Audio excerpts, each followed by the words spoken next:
Motorists and commuters groan as petrol sells for over 720 naira a litre in Abuja. Army arrests 3 kidnappers, rescue 2 female victims in Taraba. Amid renewed tensions, herders call for the reactivation of grazing reserves. South Sudan peace talks risk collapse over new security law ahead of first election. Good evening and welcome to Trust TV News Update. I'm Abdul. The Federal Capital Territory and some other states across the country are witnessing a surge in demand for petrol as fuel scarcity persists. Now, this has resulted in long queues at filling stations within the metropolis of the Federal Capital Territory, with motorists buying PMS above its official pump price. Trust TV's Chamung Dabeng has a situation report. Residents of the Federal Capital Territory continue to groan as another round of fuel scarcity resurfaced. The situation, which began on Friday, has also affected some states within the North Central. The incessant scarcity of PMS and the price hike that comes with it has taken a toll on the purchasing power of the average Nigerian. Several independent fueling stations across the city have been forced to close their gates, resulting in an immediate hike in the cost of fuel, as some stations now sell petrol as high as 720 naira per litre, as against the original 617 naira per litre. And this fuel scarcity of a thing has really affected me, because at the time I left my house to work, the hours I've spent here, so those hours would have fetched me good money, but here I'm sleeping. I've even slept and woke up.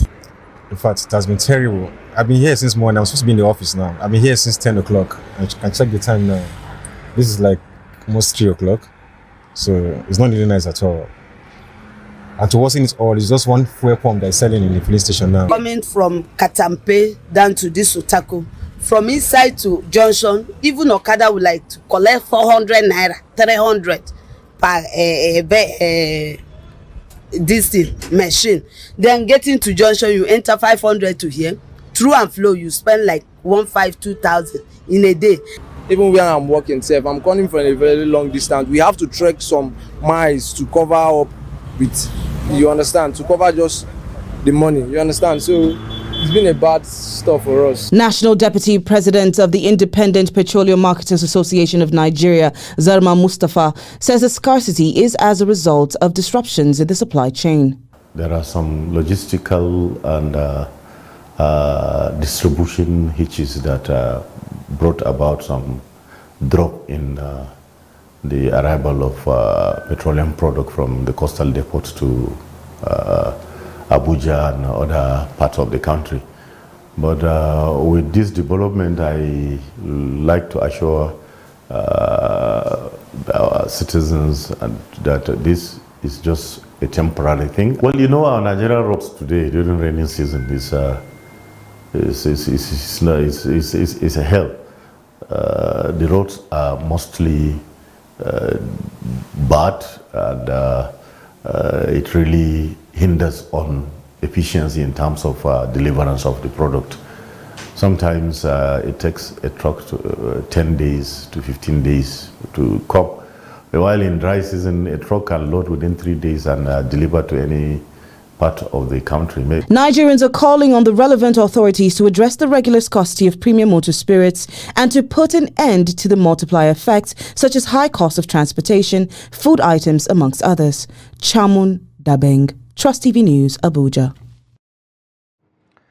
Troops of the 6th Brigade of the Nigerian Army and Sector 3 Operational Wall Punch in Taraba State have arrested 3 suspected kidnappers and rescued 2 female victims. The Acting Director, Army Public Relations, Lieutenant Oni Olubodunde, said the Army, in collaboration with other security agencies, raided suspected kidnappers' hideouts at Adamukatibu Mountain in the local government area of Taraba State on Monday.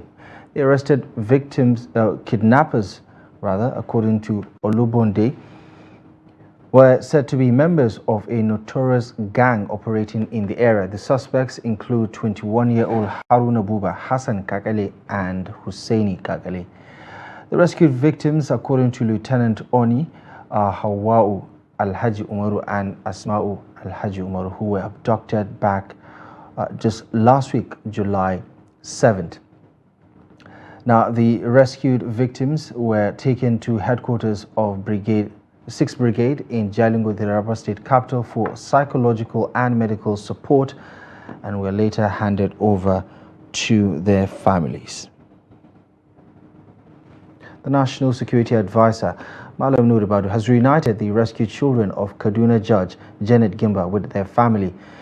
The judge and her 4 children were abducted when bandits stormed their residence on June 23rd.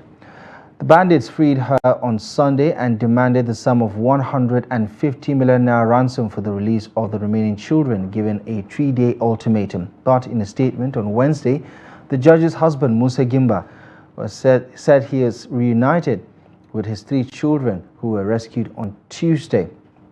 He said his eldest son was killed before his wife was released. Gimba said his children were rescued after a successful operation by operatives of the Nigerian military.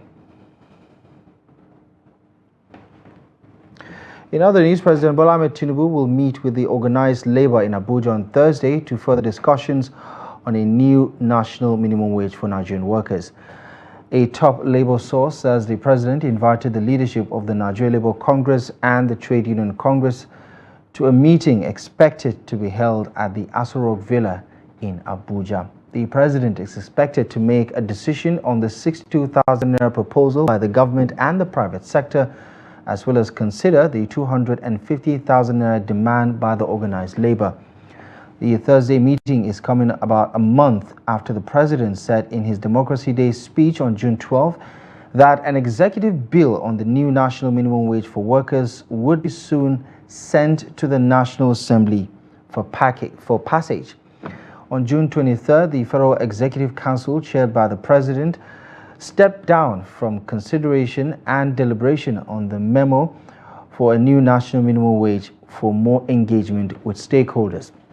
Days later, the president and the vice president at the 141st meeting of the National Economic Council met with governors of the 36 states of the Federation and ministers to deliberate on a new national minimum wage. The Deputy President of the Nigerian Senate, Barrow Jibrin, has expressed optimism that President Bola Ahmed Tinubu will assent to the Northwest Development Commission bill to address the challenges facing the Northwest geographical region. Barrow, who sponsored the bill, stated that all is set for the transmission of the bill to the presidency for assent, as both chambers of the National Assembly have passed the bill. In a statement by his media aide, Ismail Mudassir, the Deputy Senate President, said the passage of the bill by the Parliament aligns with the commitment of the President to transform the country and return it to the path of progress and prosperity. The establishment of the Northwest Development Commission aims to address the challenges facing 7 states in the geographical region and the country at large. Describing the Northwest as the country's food basket, Senator Barrow noted that the Commission is designed to work towards the restoration of infrastructure destroyed by Boko Haram insurgents, as well as the activities of bandits across the region.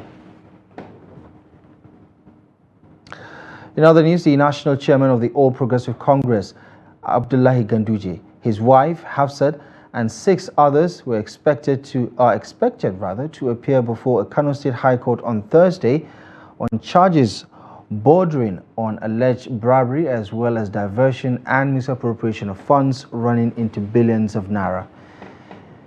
NNPP-led Kano State government instituted the suit before Justice Amina Adamu Aliyu. The court had on June 5 granted leave to the applicants to serve the respondent through substituted means, which was effected on June 6, 2024 through advertorials in 2 national daily newspapers. At the last adjourned date, only Runairi Jimo SAN represented the 6th respondent in court as counsel, while other respondents, including Ganduje, were not represented. The presiding judge, Justice Adamu, fixed July 11th for hearing in the matter. Now, the Chief Justice of Nigeria, Justice Olukayode Ariola, on Wednesday swore in 22 judges as justices of the Court of Appeal. The move, according to stakeholders, will, among other items, reduce the backlog of undecided cases and strengthen the dispensation of justice in the country. Here's a report. Do solemnly swear that I will faithfully and allegiance to the Federal Republic of Nigeria. This inauguration heralds a change in the structure of the appellate court system of Nigeria, which seems to be going through perilous times. This has resulted in an upsurge of litigations from several crimes, apart from political matters usually arising from the various election processes, calling for attention. We are constantly on our toes, and the dockets are ever increasing in response to the challenges of the time. This underscores the fact that Nigeria is fast emerging as a frontline crime-infested country that we all have to urgently curtail.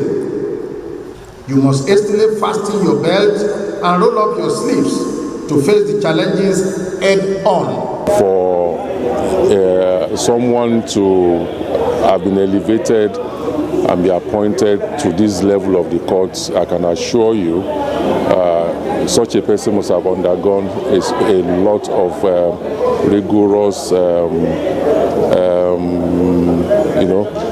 a process, and which brings out the very best. Of everyone else, of every sector, I think the judiciary works the hardest. They put in the longest hours, work in the office, they work at home. They put in, unfortunately, I'm not quite sure they're appreciated enough. Speaking on the upcoming governorship elections in Edo and Ondo states and the petitions that may rise from the polls, the CJN charged the justices to dispense justice in accordance with the dictates of the law. It is our statutory duty to hear all matters that come before us and adjudicate according to the laws of the land. We must not falter, and we must not tread the path of infamy. Yes, it is true that we cannot please everyone through our actions and work. But with the right application of the law and the constitution of the land, which we all have collectively pledged to uphold, we can go a long way to do those things that our conscience will be very proud of. As much of those cases as come, judges will deal with them according to the law. Some of the times, I believe the public, sometimes because they don't understand the substance of decisions rendered by our courts, so they misinterpret the decisions of the court. With the increase in the number of the appellate court serving justices from 66 to 88, many are hopeful that cases will be decided faster and in accordance with the confidence and trust reposed on them by the members of the public. From the Supreme Court of Nigeria, Aisha Salihu reporting for Trust TV News. To Jigawa State, where the state government says it is strengthening its collaboration with UNICEF to enhance the healthcare sector in the state with special focus on child nutrition and maternal health. The state governor, Umar Namadi, disclosed this when the UNICEF Nigeria country representative joined him at the groundbreaking ceremony for the construction of 30 primary health facilities across Jigawa State. Here's the report. Approximately 40,000 children in Jigawa State are suffering from acute malnutrition, prompting an urgent intervention by the state government in collaboration with UNICEF to prevent further deterioration. To address this, 12,404 cartons of therapeutic food have been provided for free distribution to the affected children at various health facilities throughout the state. This collaboration aims to revitalize 30 primary healthcare facilities, with one in each of the state's 30 constituencies. Governor Umar Namadi stated that the initiative would complement a similar federal government intervention under President Bola Ahmed Tinubu's health agenda, which aims to provide one functional primary healthcare center in each political ward across the country. Even as we have attained the state vision of at least one functional basic healthcare facility in each of the 287 political wards in the state. Much needs to be done to strengthen the state primary health care program, including reinforcement of routine immunization and child's nutrition. This informed the decision to ensure that all our ward-level facilities providing primary health care services are repositioned to provide full complement of health services expected of them in an effective and efficient manner, including obstetric care services. In addition, we need to address the issue of financial barrier to uptake of health services to have optimal level of health that allows for a productive population, knowing that health is wealth. The administration of Mala Umar Namadi FCA has recognized this policy and have developed the 12-point agenda with 56 commitments cutting across all sectors of development, out of which 6 have direct implication on the health sector. Today, UNICEF is here to witness this. I would like to first congratulate the upgrading of primary health care facilities. This is not an easy task. I think Jigawa is really setting the examples, as I formerly said. This is what all the states need to do, at LGA level, at ward level. The partnership will also explore innovations to develop local solutions for local problems, particularly in nutrition and basic health protocols.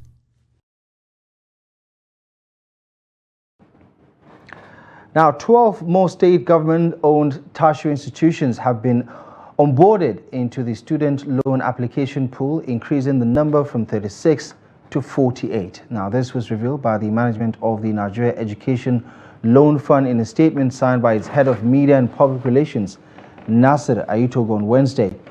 According to the spokesperson, the onboarding followed the successful submission and verification of data. The fund urges all institutions that are yet to submit their students' data to the Students Verification Portal to do so in order to enable their students benefit from the scheme.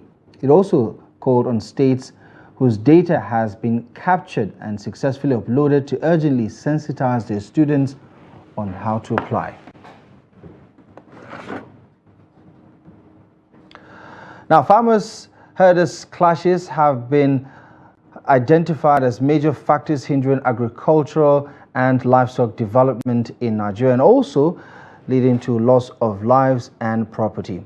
While both parties remain apprehensive of each other as causes of the clashes, herders believe that only the government has the capacity to end violent conflicts.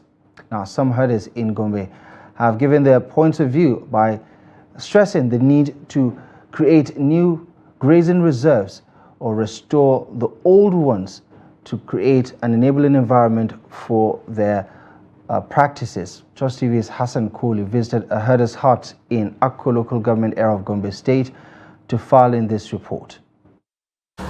Cattle rules blocked by farmers during the rainy season are among the most challenging aspects of being a herder in Gombe, especially during harvest periods. Living in the middle of farmlands in Akko local government area, Yusuf and his elder brother were struggling to care for their animals, guarding them closely to avoid any farmland destruction. Herders here in Awaru community of Akko local government area of Gombe State said they are living in harmony with farmers around their area, and some farmers here are even allowed herders to establish or to build their house inside their farms. However, the blockage of cattle roads where animals pass to search for water and grasses around the area is threatening their livelihood, as their animals are spending 3 to 5 days without water due to the roads blockade. Our paths have been encroached by farming activities. Hence, we are not able to move our animals. As a result of this, we have to stay for almost a week looking for alternative means of feeding our animals. When we try to fast, Farmers will accuse of destroying their farms. But come to think of it, it is our path they encourage on, leaving us with no alternative means of feeding our animals. In this area, there is no water, so we must go near Awaru axis or Akogari before getting any water, and along the roads, farmers have planted seeds. This is not good at all, because we are suffering from, and again, we are not violent as portrayed by many farmers or media outlets. Despite all challenges, Muhammad Bello acknowledged that they are maintaining peace with the farmers around them. Bello said that although they are not denying some accusations, they prefer staying in government-allocated grazing reserves, which he described as safer zones for them and their animals. The issue of farmer-herders clashing is something easy to resolve if government wants to deal with it. We too are not enjoying moving across different states with our animals. I think there are two possible solutions. First, the government should provide specific grazing reserves for us to stay with our animals, with proper security, water and abundant grasses for our animals. And secondly, the restoration of all grazing reserves and cattle rules, which is very hard to implement, I guess. But most of us will be happy if the government provides official grazing reserves for us to stay. Some farmers who spoke to Trust TV on condition of anonymity accused traditional rulers of inciting farmer-herder clashes by collecting tokens from herders and allowing them to encroach on farmlands in their chiefdoms. Gombe State is currently achieving a milestone with no record of violent farmer-herder clashing since the year 2022. From Gombe, Hassan Koli reporting for Trust TV. Nigeria and Brazil have agreed to jointly harness opportunities in climate action and green industrial spheres.